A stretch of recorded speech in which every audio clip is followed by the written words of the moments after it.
నీకు విశ్వాసం ఉండవచ్చు గాని నీ వ్యక్తిత్వంలో ఎక్కడో ఏదో బలహీనత ఉంటుంది.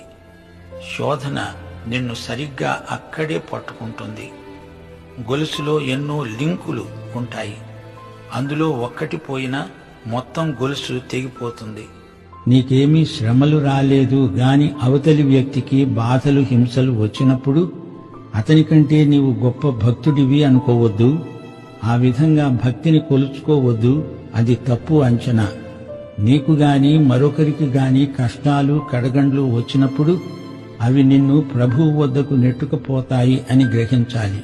ప్రియశ్రోత, సమస్యల భారంతో కృంగిపోయి ఉంటే నీవు చేయవలసిందల్లా ఒకటే. యేసును నీ హృదయంలోకి రానియ్యి. నిన్ను విడిపిస్తాడు, నీ కట్లు విప్పుతాడు. నిన్ను ఆయన స్వేచ్ఛాజీవిని